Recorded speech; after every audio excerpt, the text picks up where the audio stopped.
Bonjour et merci de nous retrouver sur En toute vérité, l'émission qui s'engage à décrypter l'actualité pour vous en toute transparence. Le Bénin traverse une période où la question électorale est au centre de toutes les attentions. Les dispositions du code électoral suscitent de vives réactions et interrogations au sein des chapelles politiques, surtout le parti Les Démocrates, n'est-ce pas, M. Moussaïlou? Oui, Henri Sauvigny-Baudet, bonjour à vous, bonjour à tous nos auditeurs.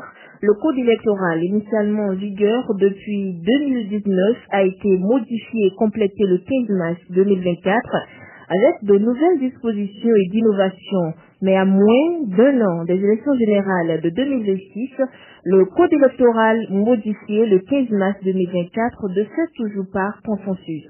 L'opposition, la société civile et le clergé continuent de le dénoncer et demandent sa relecture. Le parti Les Démocrates fait partie des formations politiques qui insistent sur sa relecture. Pour en discuter et apporter un éclairage précis sur ces articles qui fâchent, nous accueillons ce dimanche matin sur En toute vérité une voix autorisée du parti Les Démocrates, Nadine Okumansou. Bonjour Nadine Okumansou et bienvenue sur l'émission En toute vérité. Bonjour madame la journaliste, c'est un plaisir d'être ici. C'est un plaisir toujours d'opiner sur les questions qui engagent pour notre pays. Merci. Je salue au passage les auditeurs. Alors, notre débat ce jour sera accentué sur le code électoral, mais d'abord dites-nous comment se porte le parti Les Démocrates dont vous êtes membre actif. Au parti Les Démocrates, vous savez déjà, nous sommes de l'opposition et comme tout parti politique, le parti Les Démocrates anime la vie politique malgré les représailles, malgré les restrictions des libertés de participation à la vie politique de notre pays. Vous n'êtes pas sans savoir les représailles auxquelles sont soumis le parti Les Démocrates, ou même lorsque vous demandez autorisation et vous avez l'accord de la mairie pour une activité, les policiers peuvent démarquer sur les lieux et vous interrompre et empêcher la tenue de l'activité. Ça s'est passé. Le cas le plus frappant, c'est le cas un député dans le Nord qui a demandé autorisation pour une activité de réduction du compte, ce qui entre en ligne de compte de ses prérogatives en tant que législateur député. Absolument. La mairie le lui a accordé. Mais sur les lieux, les policiers ont fait éruption et ont empêché la tenue de l'activité. Et de surcroît, le hic dans l'histoire, c'est que il a été brutalisé. On lui a arraché de force sa tablette que jusqu'aujourd'hui, il n'a pas pu récupérer, malheureusement. Oui, sur les réseaux sociaux, je crois qu'il a fait un message pour population. Est-ce que jusqu'à aujourd'hui, est-ce qu'il a fait les démarches? Bien sûr qu'il a fait les démarches. Bon, il faut notifier, il faut clarifier la situation et dire que normalement, parce qu'il a eu l'autorisation de la mairie, on ne devra pas l'empêcher, jusqu'au point même d'aller à la violence, parce que le rôle de nos forces de l'ordre, c'est de contrôler, d'apaiser, de garantir la sécurité des citoyens. Mais quand la police s'érige en cette force de violence pour brutaliser un législateur, un élu de la République, ça laisse à délirer. Et il a eu à faire des démarches, il a fait une vidéo également pour dire que là, il a été envoyé, et il devait se rendre quelque part pour récupérer, mais on lui a dit que non, que c'est pas encore présent. Jusque là, en tout cas, pour l'information que j'ai, il n'a pas pu récupérer sa tablette. Il a dit très souvent que pour vos séances publiques, que ce soit de meeting, que il est difficile pour vous de prendre les autorisations, ou bien que vous n'arrivez pas à faire les formalités, c'est ça qui génère bien évidemment très souvent les instances sur le terrain. Le cas que je viens d'évoquer illustre très bien la réalité de ce que nous vivons sur le terrain.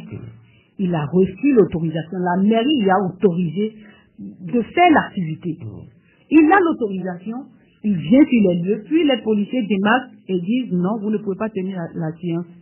Je ne sais pas, c'est que carrément on ne veut pas que le parti Les Démocrates puisse animer la vie politique et je ne sais pas, c'est de la... Comment on peut justifier ça? Puisqu'on n'arrive pas à comprendre. Comment on peut justifier ça? Dites-nous. Ça n'a pas d'explication. C'est que nous sommes restreints dans nos libertés, dans notre liberté d'animation de la vie politique.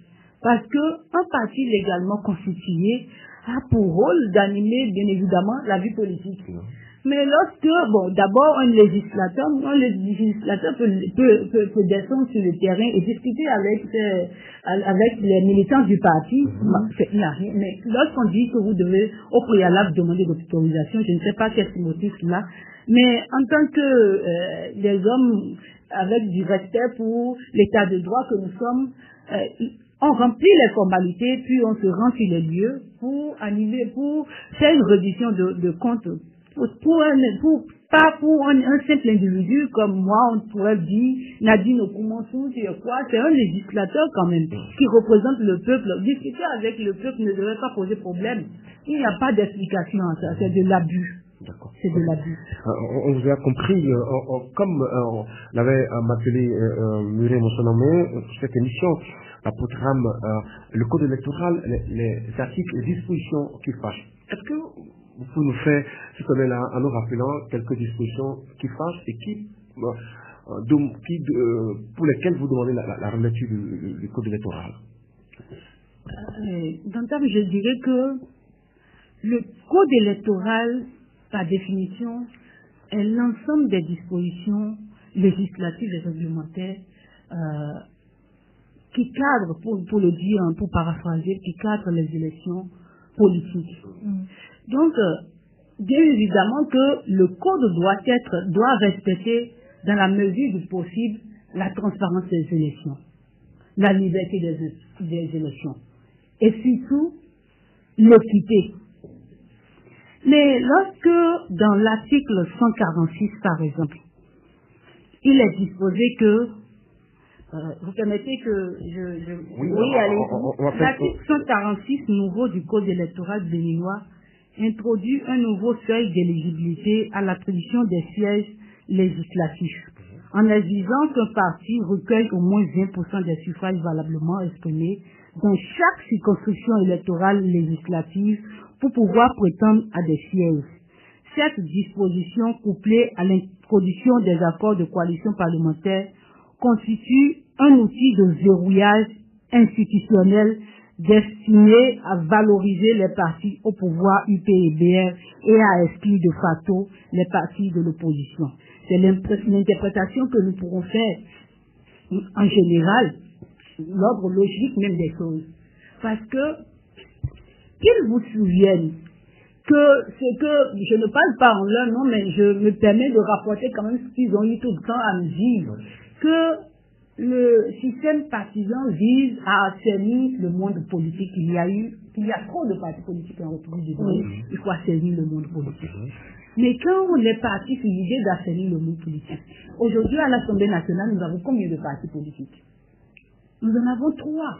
3, pourquoi? Parce que il a été exigé que pour se faire représenter à l'Assemblée nationale, les partis doivent avoir forcément 10% pour les élections. Et les élections législatives de 2023, 3 partis seulement ont pu tirer leur épingle du jeu et se faire représenter, il s'agit de l'UPR et les démocrates. Mais lorsque vous êtes arrivé à avoir 3 partis à l'Assemblée, je pense que 3 partis, ce n'est quand même pas trop. Mais lorsque davantage on corse le code électoral dans sa relecture, il y a lieu de se poser la question, mais que veut-il réellement?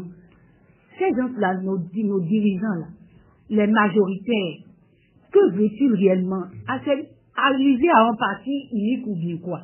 Parce que nous n'avons que 3 partis politiques. Et vous essayez de corser la loi en disant que d'abord il faut avoir les 10% comme c'était prévu par la loi sur le plan national, mais dans chaque circonscription, avoir 20% des suffrages exprimés. Et il faut que je clarifie ceci, c'est que vous devez avoir ces 20% dans toutes les circonscriptions. Sur les 24 dans les 24 Si vous avez, sur les 24, vous avez 23 circonscriptions qui remplissent ces critères, c'est que vous n'êtes pas éligible, c'est absurde. C'est de l'exclusion. Parce que ce qui se faisait traditionnellement, c'est que le parti qui est porté par le peuple, en tout cas, ces partis-là, les partis qui sont portés par le peuple, viennent en tête. Et d'office, on sait que ce sont ces partis-là qui vont contrôler l'Assemblée nationale parce que c'est la volonté du peuple. Mais lorsque on contourne avec la disposition de leur coalition parlementaire, c'est de la tricherie. Parce que nous n'avons que 3 partis. Et c'est évident que si nous allions même aux élections, à ces élections couplées, que ce soit ces 3 partis qui soient à même d'avoir les 10% sur le plan national. Parce que, entre-temps, le parti FCDE qui a pu avoir quelques maires, aujourd'hui est aussi faible et ne pourra pas même avoir, ce n'est pas pour me dire, c'est pas évident qu'ils aient même leur représentation qu'ils ont eu par le passé. Alors, combien de partis sont ça même aujourd'hui? Ils travaillent sur le terrain, il ne faut pas l'oublier. Ils travaillent sur le terrain, mais quels sont les moyens compte tenu des statistiques du passé? Parce qu'il faut se baser sur des faits pour pouvoir juger le présent. Ils peuvent rebondir à tout moment. La politique reste ce qu'elle est. Oui, les démocrates ont participé pour la je pense pour ma part que ce qui est visé dans ce code, c'est d'exclure le parti des démocrates. Pourquoi? Parce que, avec l'accord de coalition parlementaire, les partis UPR et BR peuvent contourner les 10% et l'avoir un peu partout, même si le peuple ne les force pas. C'est parce que... Comment cela serait? Oui. Le parti des démocrates peut avoir 19,99% et sort en tête largement par rapport aux autres partis. Mais lorsque les 2 autres partis que j'estime voulus par le peuple réussissent le pari de 10% dans les circonscriptions et par l'accord de coalition parlementaire cumulent leurs voix, s'ils arrivent à 20% dans les circonscriptions, et c'est de la tricherie parce que ce ne serait pas l'expression du peuple. Mais je pense que l'objectif visé dans ceci, c'est d'empêcher que le parti des démocrates ne se présente au Parlement pour la prochaine législature. Une monarchie veut être installée comme ce fut le cas au Togo. Quand vous évoquez le cas de l'accord de gouvernance, est-ce qu'il n'est pas possible également avec les démocrates de nouer donc un accord de gouvernance avec d'autres formations politiques pour quand même sortir, pour aller aux élections et respecter dans cette disposition-là? Si nous avons des partis politiques à même de remplir les critères de 10%, c'est de notre intérêt, puisque nous disons que les autres ont davantage sur nous et pourraient combiner leurs voix et avoir soulever des sièges. Malheureusement, ce ne serait pas l'expression de la volonté du peuple. Si nous avons des partis qui sont à même de remplir les 10% qui pourraient nous alléger la tâche, pourquoi ne pas le faire? On ne se prendrait même pas. Il y a d'aucuns qui proposent que les démocrates peuvent se rallier avec la FCDE. La FCDE n'a même pas pu avoir... Ou bien BR ou bien UP. Bon, nous sommes un parti de l'opposition et... Est-ce que c'est impossible pour vous de vous rallier avec un parti de la mouvance? Comment se rallier avec un parti de la mouvance? Les valeurs que nous portons, l'aspiration que nous avons pour le Bénin ne cadre pas avec les aspirations de ceux qui sont en face de nous. C'est ce qui constitue d'ailleurs notre opposition à ce régime en place. Alors, dans le code électoral, c'est pas interdit. Non, ce n'est pas interdit. Mais la réalité politique voudrait que quand même nous soyons logiques et logiques envers nous-mêmes.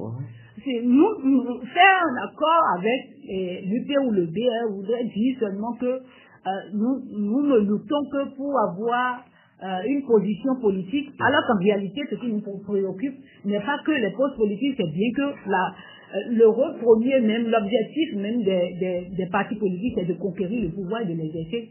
Mais nous voulons l'exercer dans le but d'alléger la tâche aux Béninois.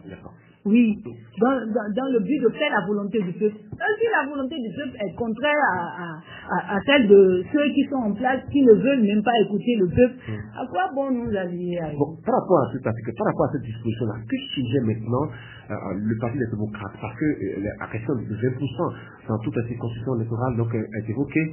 L'accord de gouvernance que vous pensez être une supercherie donc, pour sortir la tête de l'eau pour les prochaines formations. Qu'est-ce que vous nous suggérez au niveau du Parti des démocrates? Je pense que c'est ce que nous faisons. Nous appelons à la relecture du code électoral. Et ce n'est pas que nous sommes aussi naïfs pour ne pas s'imaginer que ça peut ne pas être possible. Alors, ce que nous demanderons aux Béninois, c'est de comprendre la réalité de ce code, de comprendre l'objectif visé par ceux qui nous imposent le nouveau code électoral, pour pour dire que s'ils ne prennent pas la responsabilité, la mesure de ce qui est dit dans ce code-là, que nous pouvons arriver à un parti unique en République du Bénin, où il n'y aurait pas de contre-voix, où le peuple, ce n'est pas comme ce que nous disons aujourd'hui, où nous avons même cette possibilité-là de parler malgré les représailles. On pourrait arriver à un moment où on n'aura même plus la possibilité de parler, puisque là, justement, vous-même, vous ne serez pas vous ne trouverez pas cette liberté-là de nous recevoir. Comment? Parce que si une monarchie est installée, qui contrôle tout, là, quand on a le pouvoir et qu'on installe, qu'on réussit le pari d'une monarchie, on ne veut pas laisser le pouvoir. Alors si je suppose que j'étais à plusieurs places, si je ne veux pas laisser le pouvoir, c'est que je contrôle tout pour empêcher que d'autres personnes ne prennent le pouvoir. Et quand j'ai la lassitude du pouvoir, j'empêche tous ceux qui veulent critiquer ma voix, malheureusement, parce que ce n'est pas l'idéal. L'idéal, c'est d'écouter tout le monde. L'idéal, c'est de travailler, de construire le pays avec les Béninois, en paix avec nous, parce que nous voulons un pays de paix. Parce que vous ne pouvez pas construire et ne pas chercher au préalable un climat de paix, parce que quand il y a la guerre, les gens vont détruire ce que vous avez pris du temps pour construire. Alors, à quoi bon construire? Non, il faut premièrement travailler à la paix, à la cohésion sociale. Ce que nous suggérons, c'est que les peuples sortent massivement pour voter, sachant que s'ils votent UP ou le BR, c'est la même chose. Parce que avec l'accord de coalition parlementaire, UP et BR, c'est la même chose. Disons que nous n'avons plus UP à part, BR à part. Les deux partis forment un seul parti aujourd'hui. Avec l'accord, si les deux arrivent à... C'est évident qu'ils aient un accord de coalition parlementaire. Non, parce que ça les avantages. Si on a de l'avantage sur quelque chose, je pense qu'il serait très naïf de ne pas s'en servir. L'évidence, c'est que les deux, si ce n'est pas l'objectif visé, ils ne prendraient pas cette disposition-là dans le code électoral. C'est justement pour leur favoriser la tâche qu'ils ont qu'ils ont disposé de l'accord de coalition parlementaire. Alors, il faut que le peuple sache qu'il faut faire le bon choix pour ces élections. Sortir d'abord massivement. Parce que quand ils ne vont pas sortir, les quelques-uns qui sortiront vote. Bon, nous ne sommes pas encore pour la campagne pour que ce soit de voter. Ils auront le choix de ceux que peut-être qu'ils ne veulent pas. Il faut qu'ils comprennent que UP et BR aujourd'hui c'est le même parti, il n'y a plus de UP, il n'y a plus de BR et c'est le bon choix. Et le bon choix, quand vous dites le bon choix, c'est de porter leur choix sur les partis qui portent leur aspiration. C'est de porter leur choix sur les partis qui pensent que avec les Béninois, on peut construire le Bénin, qui ne restreignent pas leur liberté, qui ne leur imposent pas que quand ils vont produire leur soja ou bien leur cajou, c'est le gouvernement qui va fixer le prix, non, il n'y a rien de mal, hein. Quand le gouvernement investit dans le secteur, il faut quand même que le gouvernement arrive à comprendre. Le gouvernement investit, et non, la blâmer. Le gouvernement investit à le gouvernement faut des intrants quand même, que c'est cette politique agricole qui est développée depuis des années, donc. Justement. C'est développé depuis des années, mais on n'empêche pas les producteurs de vendre à qui ils veulent. Non, les producteurs avec cette liberté-là, vous ne voyez pas que cela profite au pays lorsqu'on les interdit de vendre ailleurs. Profiter au pays. Lorsqu'un producteur, par exemple, n'est pas capable de transporter son soja de son champ pour sa maison, c'est du stress. C'est de la violation de leur liberté. Ça ne répond de rien. Ce qu'on apprend, c'est qu'ils traversent les frontières pour aller vendre ailleurs. Est-ce que vous savez qu'il y a une mesure qui interdit même de transporter le soja du champ pour leur magasin ou bien leur domicile? C'est pas possible. Notre diabonné, il est glété. Pour notre domicile. Le gouvernement subventionne à hauteur de combien? Moi aussi, je suis du domaine, hein. L'État toujours. Vous avez combien d'États? Vous avez fait combien de temps? Bon, je n'en parlerai pas ici, mais je suis dans le domaine. D'accord. Mais c'est ce qui se faisait depuis toujours. Mais Yahi Boni, par exemple, le président Yahi Boni n'a pas été aussi acharné avec les producteurs. Parce que il y a une politique qui a invité au moins certaines mesures pour la politique agricole de Yahi Boni. Et donc, c'est le gouvernement ça ne lui donne pas le droit de les stresser, parce que moi je l'appelle du stress. D'accord. On aura le temps de parler donc de tout ça. On revient donc sur le code. Il a posé la question tout à l'heure de savoir. Oui, concrètement, est-ce que, oui, par rapport toujours à l'article 146, 146, pardon, Oui. est-ce que les 20% sont difficiles aujourd'hui à trouver pour le parti, les démocrates, qui, on vous écoutez, c'est pas possible que vous ayez un accord de gouvernance avec un autre parti politique, une autre formation politique, même relevant de l'opposition? Non, c'est qu'on a tout intérêt à aller à un accord de coalition parlementaire, puisque normalement, si ça nous fait, quelqu'un gagne à dire non à ça. Mais lorsque vous analysez la scène politique,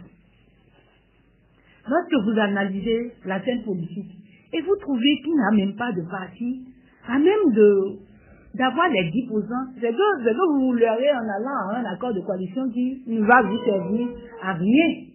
Parce qu'au fini, ça ne servirait à rien. Si nous avons un accord de coalition parlementaire, par exemple, avec la FCDE, et que la FCDE n'arrive pas à avoir les 10% sur le Front National, la loi dit clairement que ça ne servirait à rien. Qu'est-ce qui prouve que vous vendez rien n'est pas aujourd'hui, mais qu'est-ce qui a véritablement évolué au niveau du parti FCDE? Ils ont eu plus d'élus, ils ont plus de moyens, quand vous analysez, la politique reste ce qu'elle est. Aujourd'hui, ils ont pris conscience, ils sont des ils travailleurs, ils installent toutes les cellules de base. De 10 ou de combien de mails, ils sont à combien aujourd'hui? C'est que ils ont rétrogradé. Contrairement à l'avantage qu'ils avaient par rapport au nombre d'élus par le passé, ce n'est pas la même aujourd'hui. Donc, disons qu'ils sont beaucoup plus faibles par rapport à 2023 même. Ah bon? Oui, c'est la réalité. Les élections, nous irons. À part la FC, vous avez en France, vous avez MPL, vous avez GSF, vous avez NFL, vous avez également... Oui, nous bon. Et Daniel qui est... Nous le ferons du président Daniel. Ouais. Comme je vous l'ai dit, nous avons tout autant intérêt à faire ce qui nous plaît. D'accord, ok. Ces partis n'ont même pas encore d'élus. Ce sont des partis qui, fraîchement, bon, je ne le dirai pas, ils sont des médaillés. Donc, à goûter une fois aux élections. Mais ils n'ont pas encore eu d'élus. Bon, s'ils n'ont pas réussi même à avoir d'élus alors qu'ils n'avaient pas les 20%, bon, la réalité est là et la réalité est ce qu'elle est. Ok, on va évoluer donc avec un autre article qui fâche. L'article 132, Henri Ambodé, je vais citer l'article qui dit ceci. L'article nouveau du Code électoral impose aux candidats à la présidentielle d'obtenir le parrainage de 15% des députés et ou des maires, tout en exigeant que ces parrains proviennent d'au moins 3/5 des circonscriptions électorales législatives. Oui, votre commentaire. Actuellement, le parti d'opposition Les Démocrates dispose exactement de 28 députés, soit le nombre exact requis pour le parrainage, pour parrainer un candidat. À première vue, cela pourrait permettre au parti de présenter un candidat en 2026. Mais il suffirait qu'un seul député des démocrates soit empêché, contraint à la démission ou empêché de voter pour faire chuter leur nombre sous le seuil des 28 députés. Dans le passé, des pressions politiques, des exclusions ou des défections orchestrées ont déjà été utilisées pour affaiblir l'opposition au Bénin et dans certains pays africains. Une autre disposition de l'article 132 verrouille encore plus la présidentielle. Les députés et maires ne peuvent parrainer qu'un seul candidat issu de leur propre parti. La liberté du choix des législateurs est mise à l'épreuve. Cela empêche tout éventuel soutien externe à un candidat d'opposition indépendant ou dissident. Cela vous ravit? Oui, lorsque vous n'êtes pas de la mouvance, lorsque vous êtes de l'UP, vous ne pouvez pas parrainer un autre candidat, un autre duo qui ne soit pas de votre parti politique. Est-ce que ce n'est pas toute logique qu'on arrive à encadrer ça pour qu'il n'y ait pas de changement, il n'y ait pas chantage également?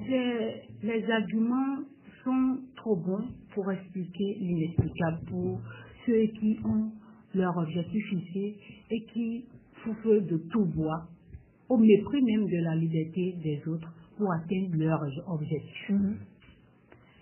Lorsque vous savez que vous avez la majorité des élus, des législateurs ou des maires, mais dans la disposition, vous dites que les partis, les députés ou bien les maires de votre parti ne pourront pas parrainer autre parti. C'est pas dit que d'office, si même nous, on avait les 28, bon, c'est ce que nous faisons, si on a les 28, c'est que nous sommes à même de présenter en duo. Aucun autre parti de l'opposition ne pourra présenter en duo pour les élections présidentielles. La loi est taillée justement à la mesure du parti, les démocrates. Et la crainte, je l'ai dit, si un des nôtres est empêché, ou bien comme par le passé, nous avons appris qu'on a kidnappé les députés pour ne pas qu'ils s'expriment, qu'ils donnent leur parrainage ou bien quoi. Si cela arrivait, c'est que les députés ne pourront pas... Les DR aussi ont 28 députés. Les DR ont 28 députés, mais ils ont des maires, c'est ce qu'ils oublient de dire. Ils disent que nous avons le même nombre de législateurs, mais ils ne nous disent pas qu'ils ont d'autres parrains qui ne sont forcément pas des législateurs, mais des maires. Ils ont l'avantage sur nous. Ça vous protège également. Est-ce que vos députés n'iront plus parrainer un duo de la mouvance ou un autre duo, mais seront fixés, vont rester et parrainer votre duo? Ça vous protège également? Ça protège également Est-ce que nous, on a ce problème? Mais je pense que c'est que la loi ne devrait pas être taillée à la mesure de ceux dont dispose le parti les démocrates. Parce que le parti les démocrates n'est pas la mesure de notre République. Si on prend des dispositions légales, c'est pour régir toute la vie des Béninois, tous les Béninois compris. Mais lorsque on dit les dispositions là de 15%, de 10%, faut en sorte que les démocrates respectent exactement les dispositions, l'obligation de la loi. Et je dis que la crainte, elle est profonde. Parce que si nous perdons un des nôtres, c'est que nous ne pourrons pas présenter un duo. Dis-moi, si vous êtes député, qui peut trahir le parti? Est-ce que nous avons cette crainte-là d'être trahis ou non? Oui, c'est une sorte de trahison. Si quelqu'un, si un député part... Vous savez... Cette responsabilité engage les hommes politiques. Moi, je pourrais dire ici qu'aucun d'eux ne nous trahit. Aucun. Je pourrais aussi dire qu'il peut y arriver que d'autres, sans pour autant citer des noms, peuvent trahir.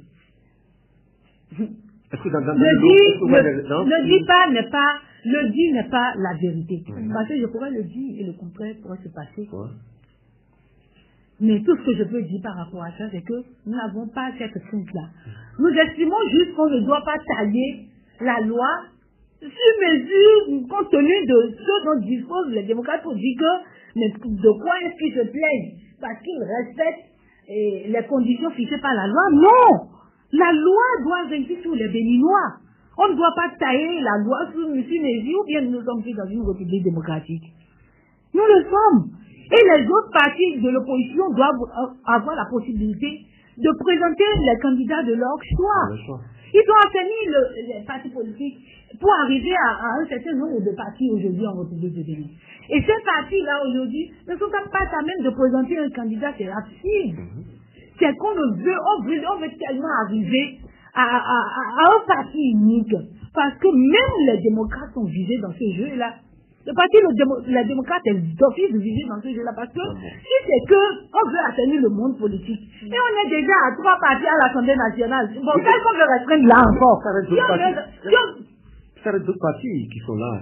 On a en tout pour tout, il y a au moins un certain nombre de partis politiques qui sont encore. La loi qui a été votée.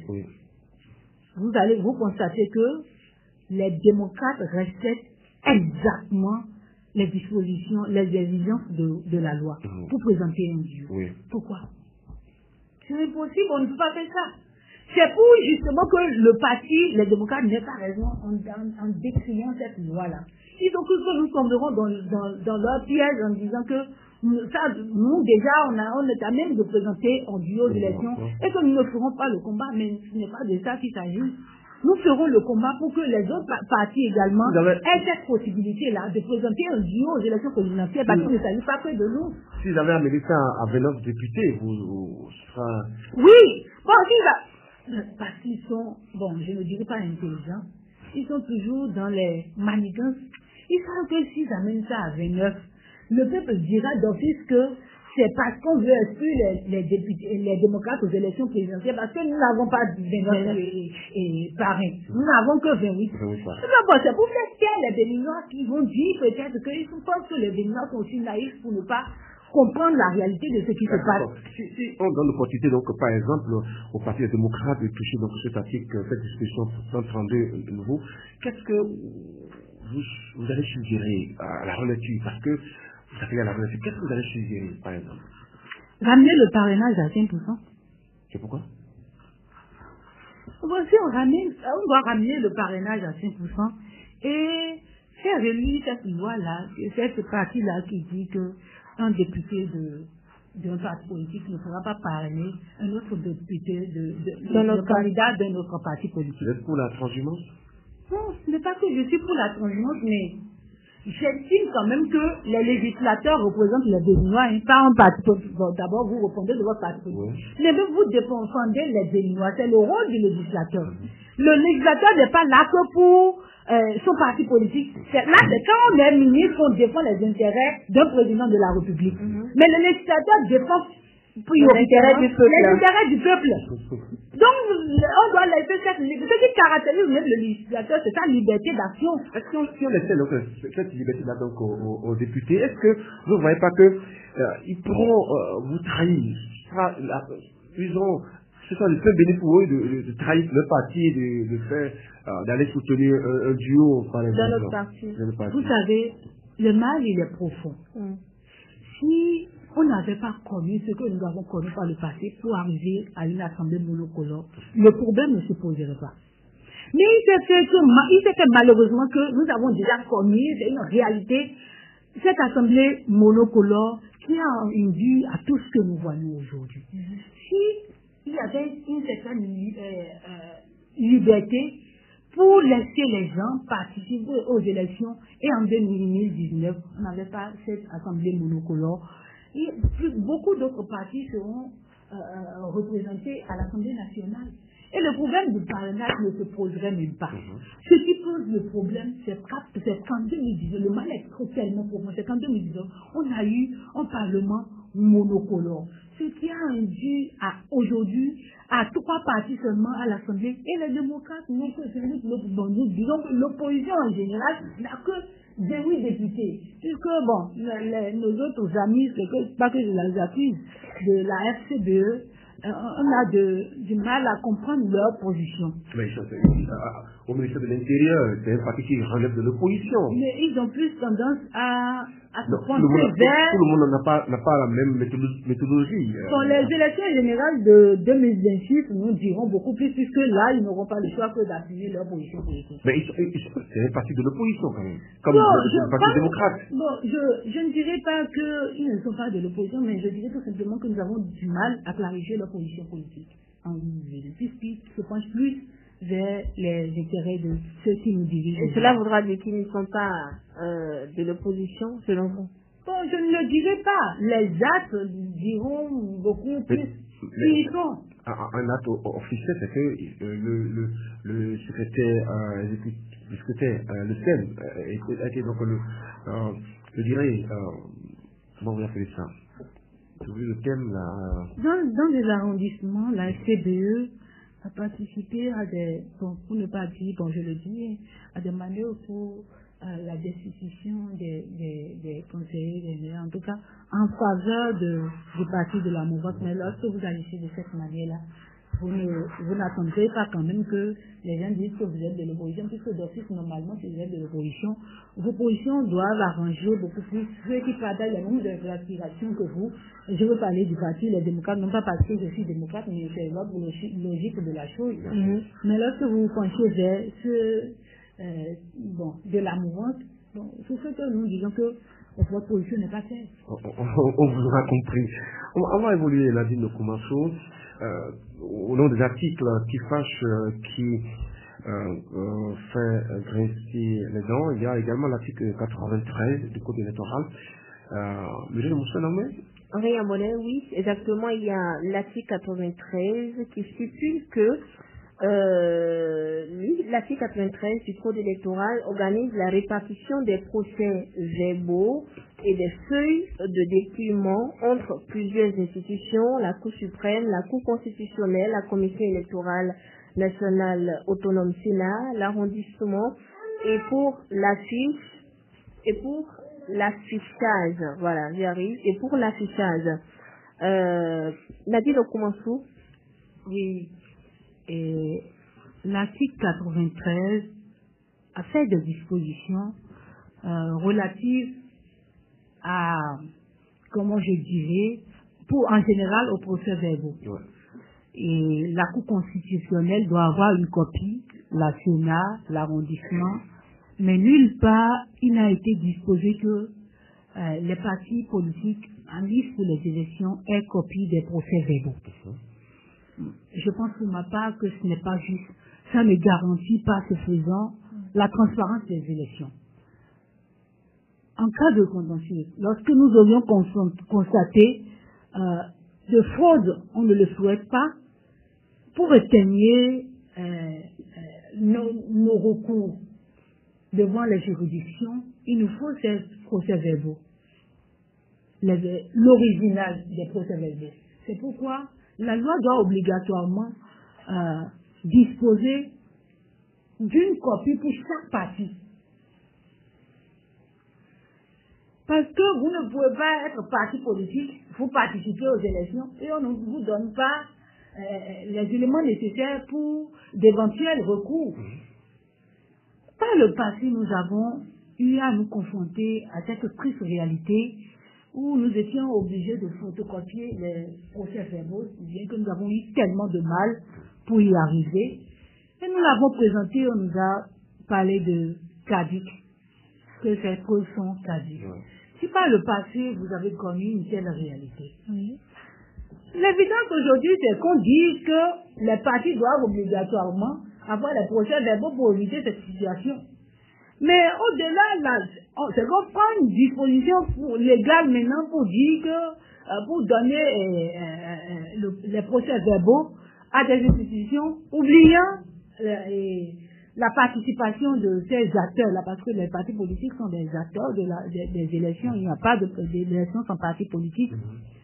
C'est pas possible, c'est que nous pensons que c'est de la tricherie. Oui, mais écoutez, donc, par exemple, le ministre conseiller à la justice aux relations extérieures, ces procès verbaux au niveau arrondissement seront disponibles, mais c'est au niveau, dans les bureaux de vote seront disponibles, c'est au niveau arrondissement que on dit qu'un seul représentant, que vous pouvez, en tant que, vous pouvez donc diligenter vos représentants dans les bureaux de vote qui vont faire la compilation. Est-ce que ça vient? Ce que je dis, c'est que si nous avons les procès verbaux, pourquoi allons-nous nous alarmer? Ce que nous demandons, c'est d'entrer en possession des procès verbaux pour que, en cas de fraude ou bien, qu'on puisse avoir l'élément nécessaire pour éteigner les recours que nous aurions portés à la Cour constitutionnelle, ou bien, en tout cas, aux institutions compétentes. Mais parce que nous estimons que si le jeu est clair, s'il ne craint rien, s'il ne faut pas par une tricherie, les élections, normalement, doivent être transparentes. Mais si la loi doit prendre des dispositions pour garantir la transparence des élections. Mais lorsque il y a un guise au roche, on dit qu'on ne dit pas que les partis doivent forcément avoir de procès, c'est que ça cache quelque chose. Nous disons, qu'est-ce que cela nous prépare? Parce que si votre objectif n'est pas de tricher, vous ne cachez rien, vous ne préparez rien, je ne vois pas l'intérêt de ne pas donner les procès verbaux aux partis politiques qui vont prendre part aux élections. Qu'est-ce que le Parti démocrate devra faire maintenant face à cette disposition? Qu'est-ce que vous proposez? Ce que nous proposons, c'est que, bon, soit c'est la loi qui est réduite, soit on fait obligation pour que tous les partis qui vont prendre part aux élections aient les procès des votes. C'est quand même clair, non? Pas seulement le Parti démocrate. Non, pas seulement le plus important. Pas seulement le jeu la lutte que nous menons n'est pas focalisée sur notre personne, notre identité. C'est une question de principe. Nous pensons que tous les partis qui doivent prendre part aux élections doivent quand même avoir cette possibilité-là d'entrer en possession des procès-verbaux, parce que pour des éventuels recours, ils doivent avoir les éléments suffisamment importants pour étayer leur recours. Voilà, monsieur, vous nous suivez donc, vous êtes sur l'émission Toute Vérité. Aujourd'hui, le thème de notre émission, code électoral au Bénin, c'est l'article qui fâche, et nous avons en studio, bien sûr, une voix autorisée du parti Les Démocrates, Nadine Okoumasso. Mireille Moussa a évolué, et évoqué maintenant un autre article qui passe de l'article 42, vous l'avez cité entre-temps, article 42. Que dit l'article 42 et on va faire le commentaire. L'article 42 du Code électoral, instaure l'obligation pour tout candidat à une élection de fournir un quitus fiscal délivré par l'administration fiscale. Ce document atteste que le candidat est en règle avec ses obligations fiscales et constitue une condition essentielle pour valider sa candidature. L'objectif principal de cette disposition est de garantir que les élections sont financièrement sont financièrement responsables et respectent les obligations fiscales de l'État. Cependant, son application soulève plusieurs préoccupations démocratiques. D'une part, le traitement des demandes de quitus fiscal peut être sujet à des lenteurs administratives. Nous l'avons voté, moi qui suis ici, j'ai été victime de ça. Comportement d'égalité d'accès aux élections. D'autre part, il existe un risque d'instrumentalisation politique où le refus ou le retard dans la délivrance du quitus peut empêcher la candidature de cette personne-là. Par le passé, moi qui suis ici, je me disais, et c'est pas que je me disais, c'est la réalité, que je ne dois rien aux impôts. Mais je n'obtenais pas mon quitus fiscal. J'ai fait les démarches comme les autres responsables du parti Les Démocrates. Mais il se fait que, bon, je dois près de 600 000. Pour une société aussitôt créée, aussitôt disparue, parce que, bon, tout est justifié. Et je dis, c'est pas possible. La société n'a jamais existé. Bon, ils vont dire que nous sommes toujours dans l'informel et que nous ne voulons pas payer les impôts. J'ai fait ce de tout bois et j'ai remboursé malgré que cette société n'a jamais travaillé quelque part. Malgré ça, je n'ai pas eu mon quitus dans le temps.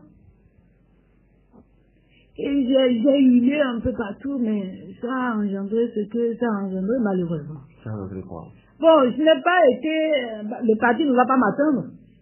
Si d'autres ont leur quitus fiscal... en retard. J'étais en retard. Finalement, vous l'avez eu? Je l'ai eu finalement, mais ça n'a servi à rien. Ça ne m'a servi à rien. Quand même, vous avez une connaissance de votre tableau fiscal. Oui, bon, est-ce que j'avais des tableaux fiscaux? La réalité est ça. Et beaucoup d'autres comme moi, ils sont nombreux à être frappés par ça. Ou est-ce qu'on a instrumentalisé le quitus fiscal pour empêcher la candidature des personnes au niveau du parti des démocrates? Parce que justement, on veut nous exclure. On instrumentalise les documents administratifs à des fins politiques, ce n'est pas normal. C'est de l'abus à la limite. Moi, je vous l'ai dit, pas au vu de tout le monde, mais j'ai coulé les larmes. Parce que j'étais au soleil tous les jours, du lundi au vendredi. Parce que je voulais obtenir mon quitus. Parce que le parti m'avait déjà choisi pour être candidate dans le littoral. Est-ce que le traitement n'était pas aussi... Parce qu'il y avait beaucoup de demandes, donc il faut faire ça, il faut faire le traitement par base. Est-ce que ça n'avait pas contribué également à cela? Il y avait beaucoup de traitements. Les gens de la mouvance l'ont eu. Parce que ils sont vite pris. c'est nous qui avons accusé de retard. Non, c'est de l'instrumentalisation. D'accord. Qu'est-ce que le parti, les démocrates proposent par rapport à cet article 42 si on vous donnait le possible de revoir Pourquoi ne pas laisser les gens aller aux élections? Non pas que nous voulons pas que les gens fassent leur Census fiscal? Oui, on peut faire obligation de ce que, avant même de prendre siège au Parlement, tu dois solder. Ça, c'est raisonnable. Vous me disiez, monsieur, et ceux qui ne seront pas élus pour être représentés à l'Assemblée nationale, il faut prendre d'autres mesures.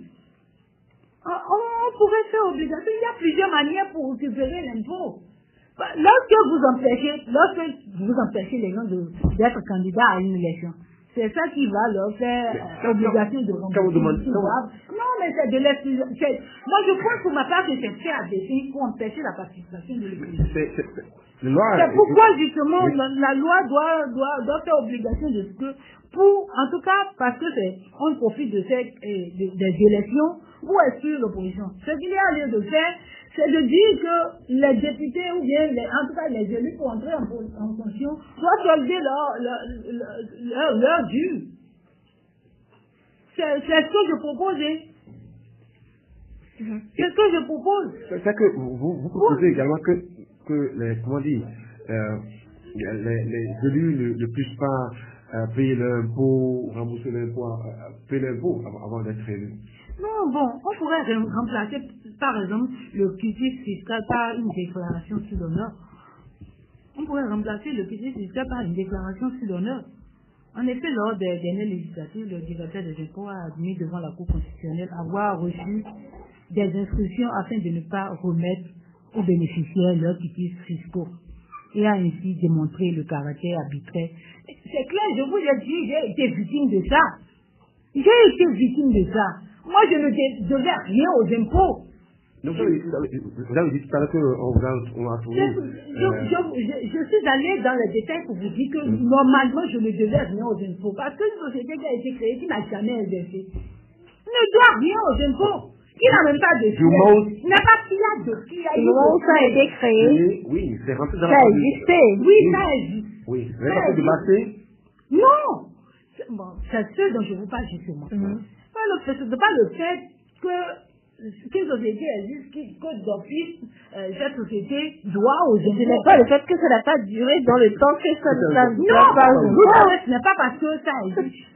Quand je le dis comme ça, c'est que je me suis mal expliqué, même peut-être parce que la société existe et vous existez pour un long moment et après vous dites que vous ne devez rien aux impôts, c'est faux.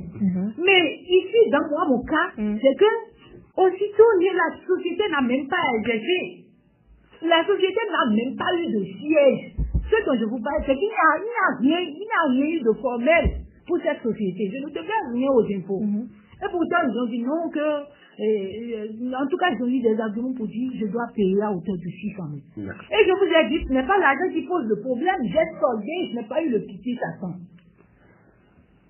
Et la déclaration sur l'honneur que vous proposez, ça servira à quoi? Ah bon, constater que vraiment je dois aux impôts.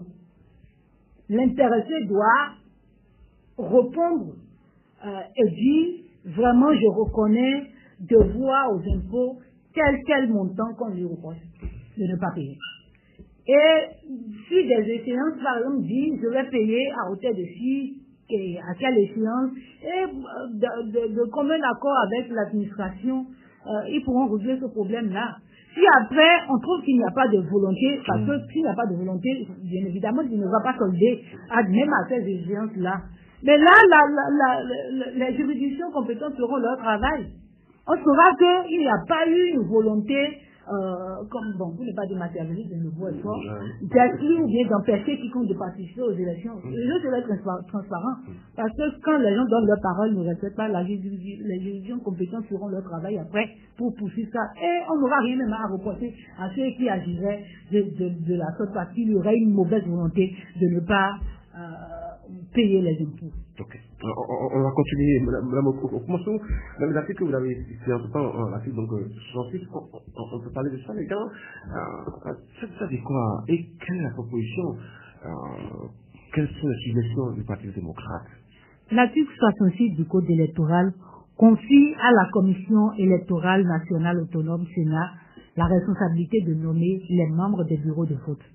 Cependant, le texte ne précise pas la procédure de sélection, ce qui soulève des préoccupations quant à la transparence et à l'équité de ce processus. Cette absence de clarté peut conduire à une perception de partialité, notamment si les présidents et les assesseurs des bureaux de vote sont des militants de la mouvance présidentielle, excluant ainsi l'opposition de manière effective. Je ne sais pas si vous avez compris l'explication donnée, mais lorsqu'on ne permet pas, parce que avec la loi en l'état ne garantit pas que les partis je parle au nom de tous les partis de l'opposition, les partis de l'opposition puissent présenter dans les bureaux de vote leurs représentants. Parce que la loi ne fait pas obligation de ce que tous les partis qui ne prennent pas aux élections doivent forcément avoir des représentants dans les bureaux de vote. Et comme ça, comme nous n'avons pas le regard sur ce qui se passe dans les bureaux de vote, c'est que on peut nous frauder, on peut nous voler. Vous voulez que dans le processus qu'on dise, oui, le président c'est pour les partis démocrates, oui, ou les associations pour la mouvance. Quelle est la...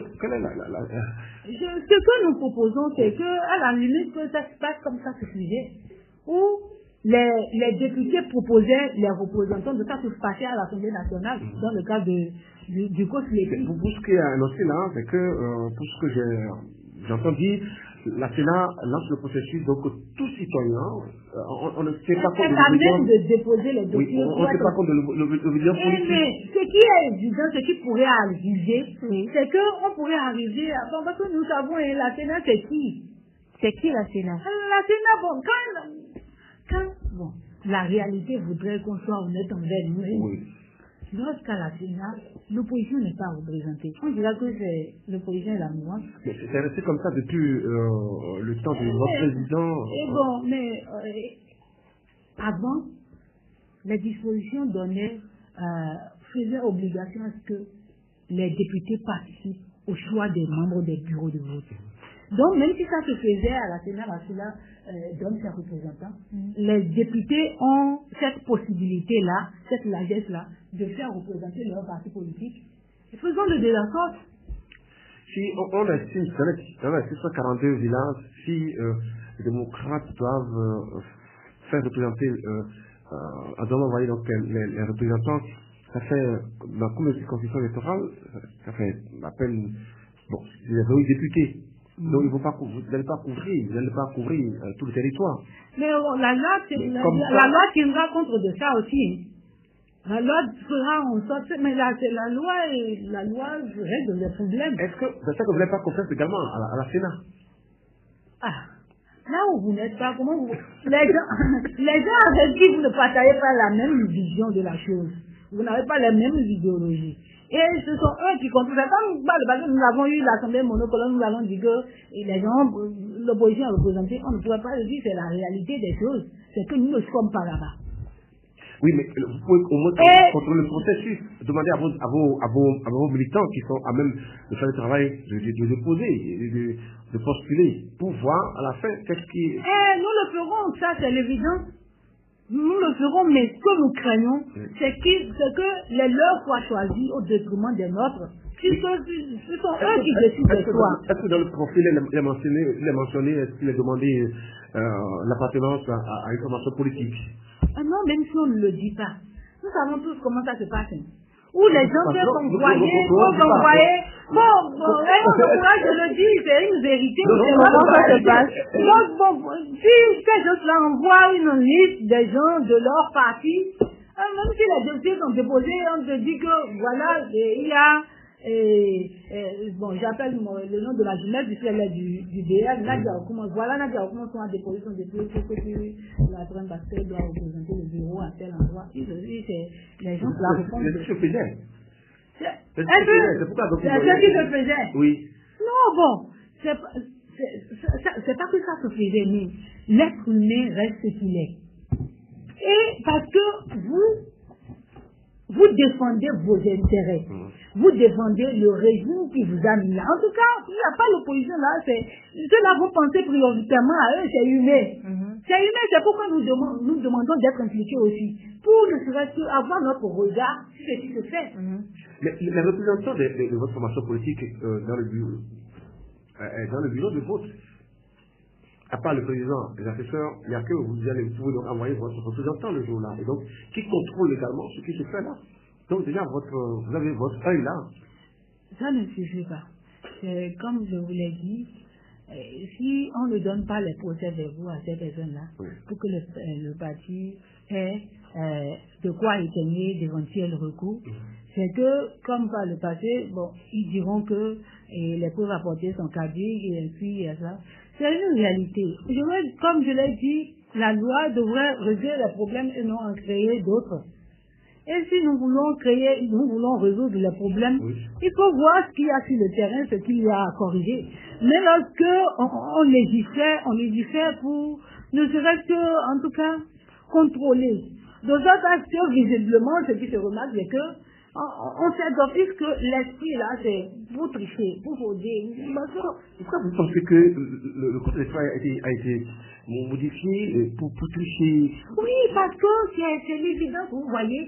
Par exemple, l'article 148 dont nous avons parlé. Oui. Ils savent qu'ils détiennent la majorité des parrains.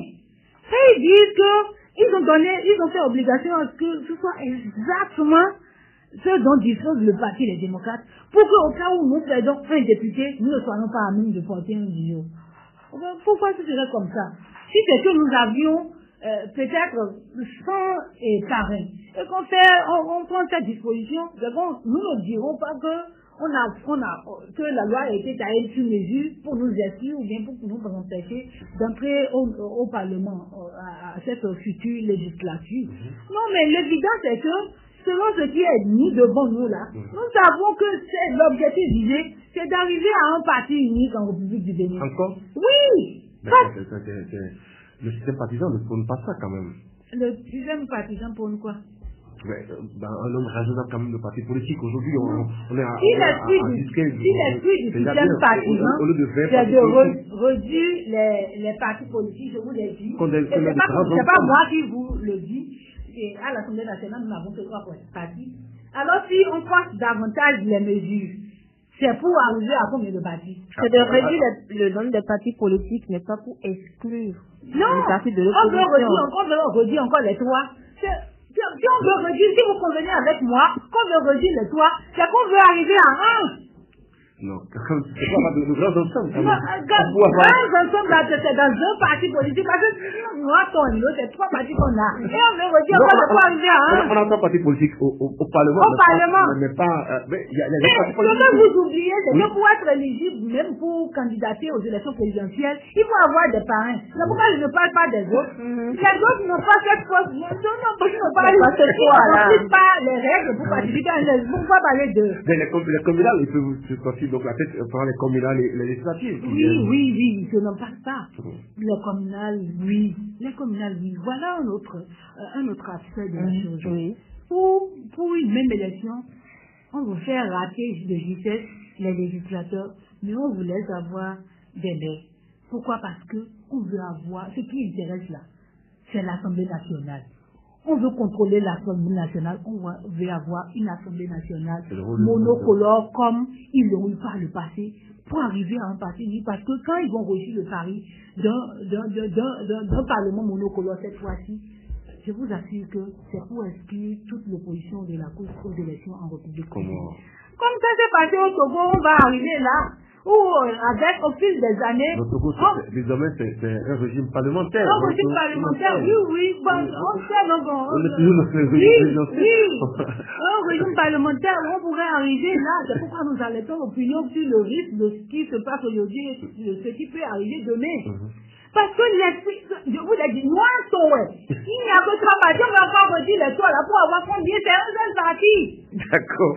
Madame, monsieur, si vous venez de nous rejoindre, vous suivez en ce moment votre émission en toute vérité. Notre invité aujourd'hui sur cette émission, c'est Nadine Okumansou, membre active du parti de l'opposition Les Démocrates. Et nous parlons ici exclusivement du code électoral avec notre invité.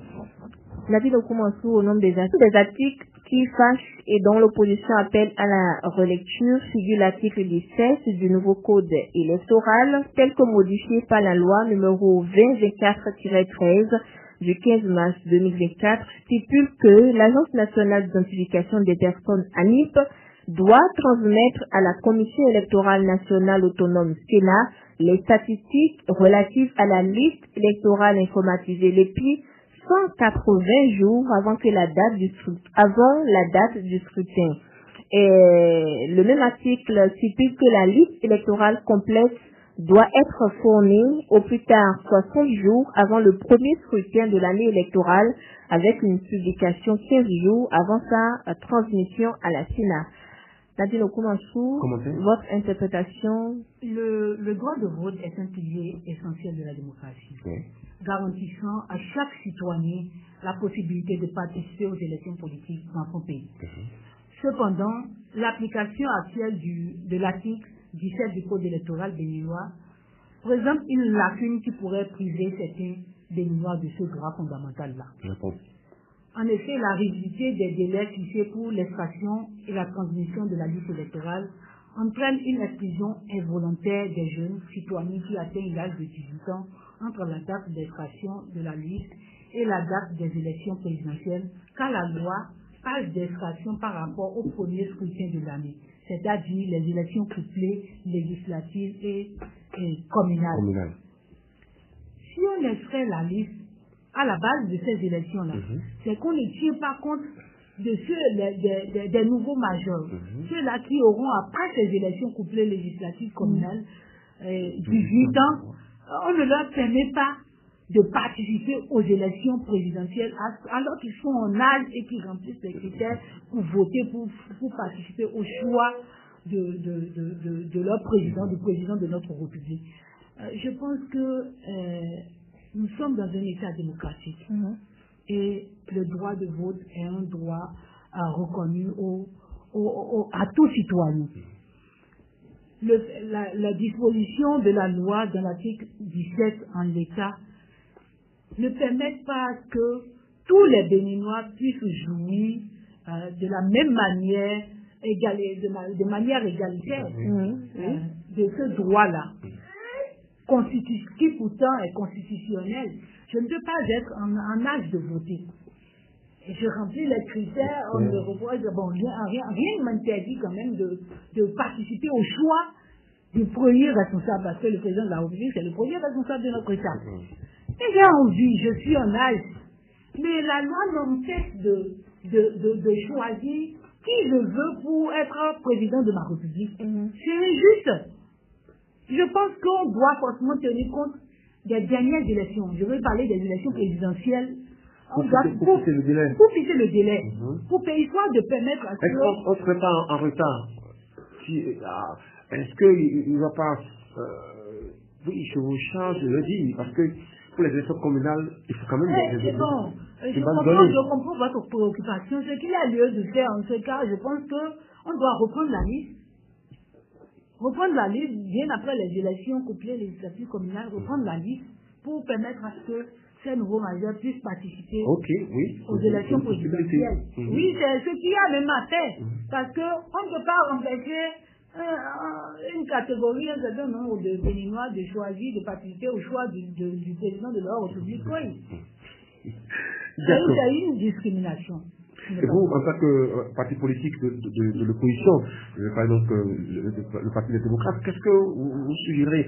Est-ce que vous suggérez donc que on change les choses, ou bien qu'on trouve d'autres alternatives pour que tout le monde aille voter?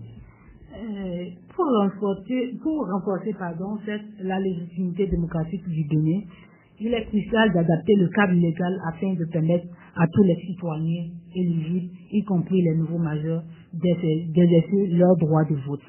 Pour le faire, il faudrait permettre une seconde extraction du fichier électoral pour les élections présidentielles. Comme je vous l'ai dit tout à l'heure, il faut qu'on reprenne la liste électorale pour inclure les nouveaux majeurs, afin que tout le monde, en tout cas en âge de voter, puisse librement aller voter, aller choisir son président, que les Béninois soient à même de choisir qui sera leur candidat, leur président dans les années à venir. C'est important. C'est vrai que le temps de presse est tout à fait surtout sur lequel on pourrait venir. Mais bon, oui, Nadine, au commencement, il a dit que ce code électoral modifié et voté donc depuis mars 2024, c'est pour qu'il y ait l'unité nationale que le code a été voté. Qu'est-ce que vous répondez? Peut-être qu'ils ont eu de la volonté d'une cohésion nationale, mais je pense que tout ce qui a été fait jusque-là ne garantit pas la cohésion nationale. Parce que lorsque vous empêchez les gens de participer à une élection, vous empêchez leur ambition, vous ne travaillez pas pour une cohésion nationale. Et lorsque par-dessus tout, vous prenez des dispositions pour dire que forcément pour être éligible à l'attribution des sièges au niveau parlementaire, il faut avoir non seulement 10% sur le plan national, mais 20% dans toutes les circonscriptions. On ne travaille pas pour la paix. Parce que cette disposition, disons-nous la vérité, sont de nature clairement à ne pas respecter la volonté populaire, la volonté du peuple. Parce que on ne peut quand même pas être un parti politique et gagner le pari des 20% dans la circonscription pour les 23 circonscriptions, et dans une circonscription vous avez 19,99% des suffrages exprimés, mais c'est à cause des 0,01% manqués, vous ne serez pas représenté à l'Assemblée, alors que le résultat des urnes montre à suffisante la volonté du peuple de vous porter à l'Assemblée nationale. Cependant, vous voyez deux partis vomis par le peuple qui n'ont pu avoir par endroit que 10% et 10%, soit 8%, 12%, soit 14%, 6%. Mais vous voyez ces partis-là qui n'ont rien d'une volonté du peuple, qui vont prendre le contrôle du Parlement, du prochain Parlement, alors que visiblement c'est vous qui êtes porté par le peuple. On ne travaille pas à la cohésion nationale. Tout ce qui a été fait selon moi, et quand nous le disons, ce n'est pas parce que nous voulons critiquer, on ne critique pas pour le plaisir de critiquer. Tout ce qui a été fait est fait à dessein pour exclure. Parce que je dis, comme je le dis, l'esprit, l'objectif visé, c'est d'arriver à un parti unique. En tout cas, qui nous montre les actes posés, les dispositions qui ont été prises, montrent à suffisance qu'ils ne veulent pas, ils veulent d'un parti unique en République du Bénin. S'il n'y a que 3 partis politiques, et encore les dispositions pour que on ait un parlement monocolore, quel intérêt les 16 ans visent à attirer encore à un parlement monocolore si ce n'est pas pour arriver à un parti unique, sinon, si ce n'est que pour assainir le monde politique. Nous avons aujourd'hui 3 partis à l'Assemblée nationale.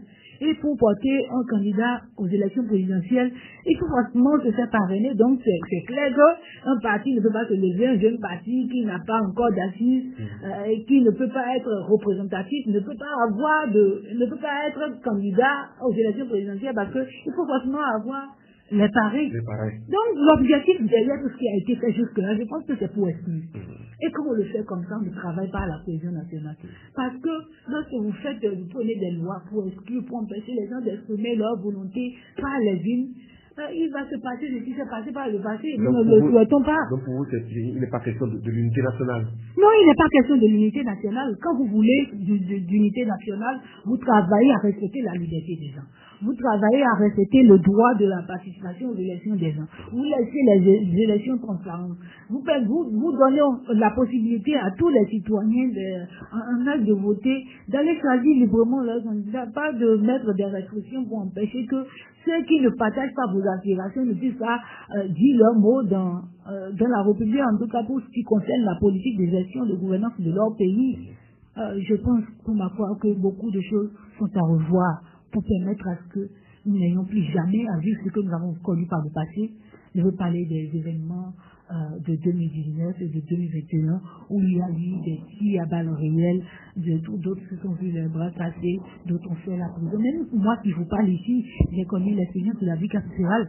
Juste parce que moi, juste en raison de mes opinions, non pas qu'on m'a trouvé sur un lieu de manifestation, encore que le droit de manifestation est un droit reconnu à tous les citoyens béninois. Quand vous ne partagez pas une aspiration, quand vous ne partagez pas une décision, vous êtes à même, c'est votre droit, de manifester votre mécontentement par une marche, en tout cas à votre manière, pourvu que vous respectez les textes. Mais aujourd'hui, que les marches même sont retournées, sont interdits, on ne donne pas l'autorisation de faire la marche, même pour les activités ordinaires.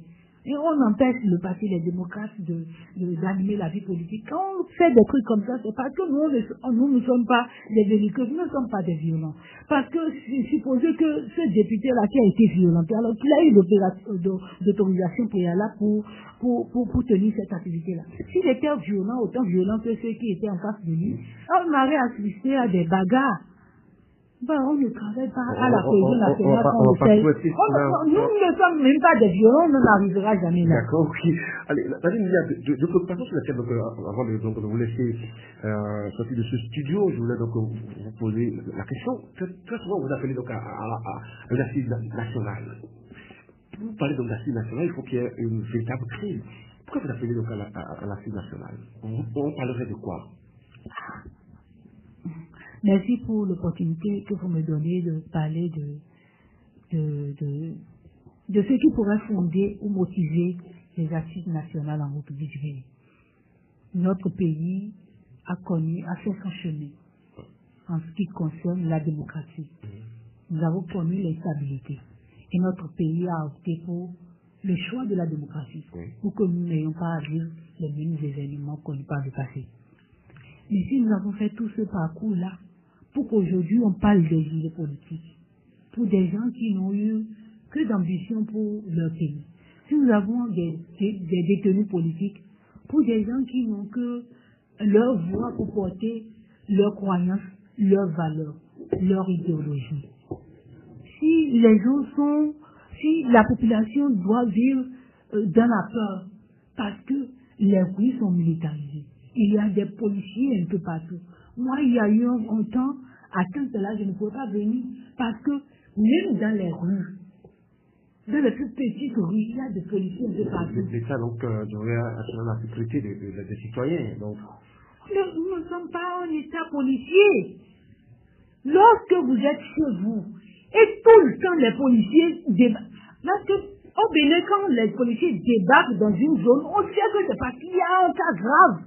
En tout cas, c'est notre réalité par le passé. On ne voyait pas les policiers comme ceux qui sont venus en apprend ou bien quoi. C'est sûrement parce qu'il y a eu un cas de vol. En tout cas, il y a eu crime ou délit et les policiers interviennent. Et là, c'est pour assurer la sécurité des citoyens. Mais lorsque on dit que les policiers débarquent dans une zone parce que les démocrates veulent tenir un meeting, tout le monde vit la peur dans leur zone, dans leur maison. Parce qu'on pourrait tirer à tout moment. Parce que ceux qui se sont retrouvés en prison en 2021, figurez-vous, ne sont pas pour la plupart même de ceux que j'ai connus, ne sont pas des hommes politiques ou des femmes politiques, de vieilles dames qui n'avaient rien de la politique. Mais c'est par là que ça commence, parce que les policiers débarquent et veulent empêcher la tenue d'un meeting. Et on va commencer par renvoyer la foule, les gens vont courir, et on prend ceux qui courent parce qu'ils ont peur même des policiers, pour ceux qui veulent détruire. Alors qu'on n'a pas vu les gens détruire, c'est pas qu'on a vu les gens détruire, on veut empêcher que la destruction des biens ne continue. Non! Parce qu'on dit clairement que démocrate l'aide au meeting de famille à empêcher. C'est de la psychose.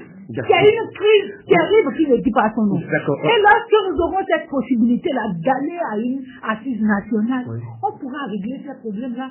Mais ce n'est pas ça l'important. Vous avez parlé de cohésion sociale. Si nous ne faisons rien, le tissu social risque d'être déchiré, pour ne pas dire comment le mot m'échappe pour le qualifier.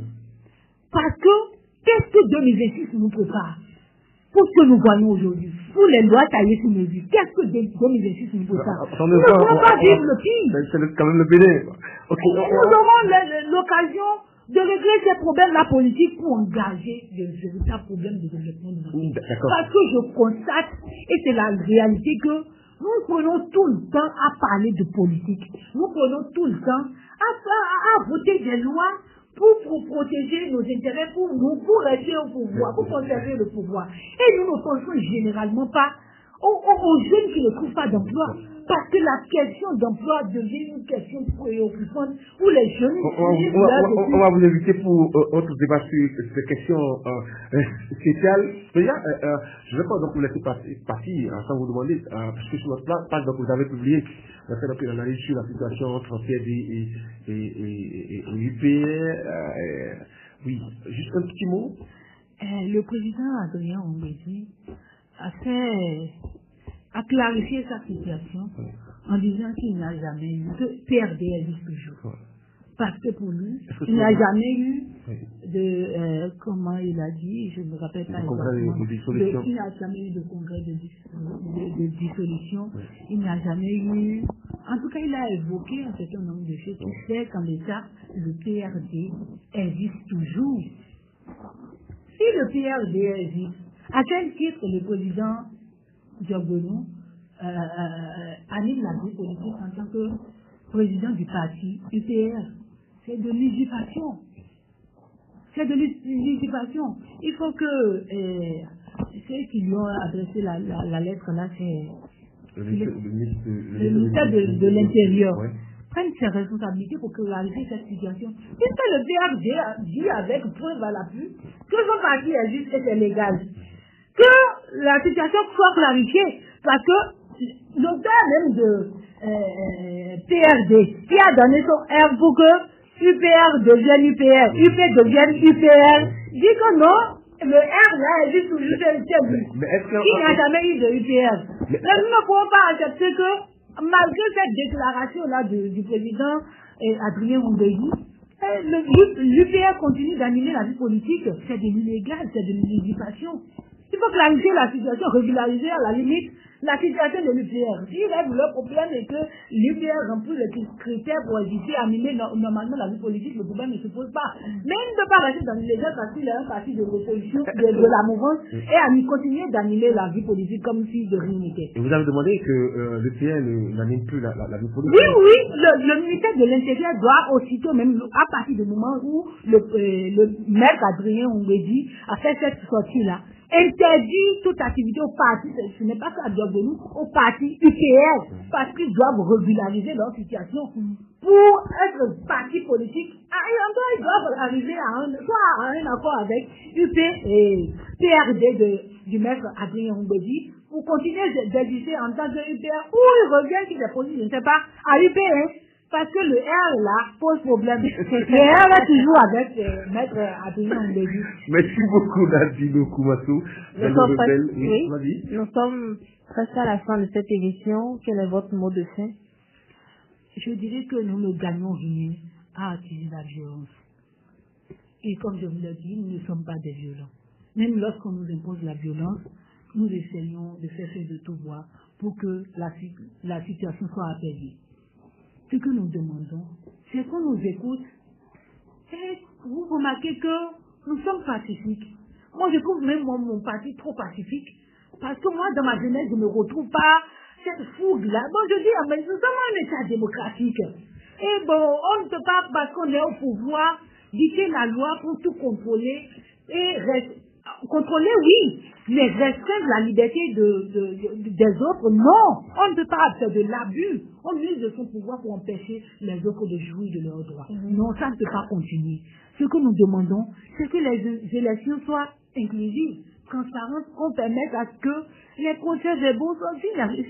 Si ils n'ont rien à cacher, qui ne veulent pas tricher, il n'y a aucun mal à ce qu'on dise que les partis politiques doivent forcément avoir leur procès-verbaux.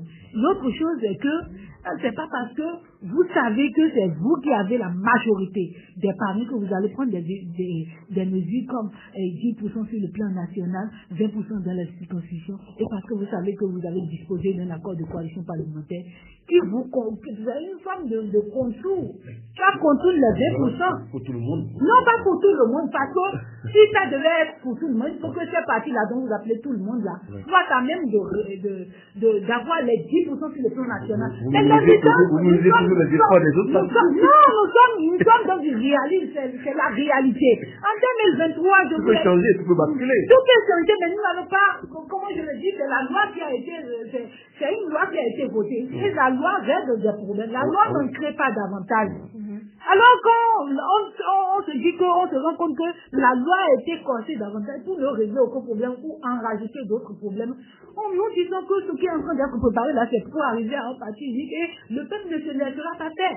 Mais ce que nous ne voulons pas dessus tout, c'est que notre pays soit un pays de paix. Nous ne voulons plus de violence, nous ne voulons pas. C'est pourquoi nous attirons l'attention du président de la République sur le fait qu'il ne servirait à rien d'user de son pouvoir pour empêcher que l'expression, la volonté du peuple soit dite.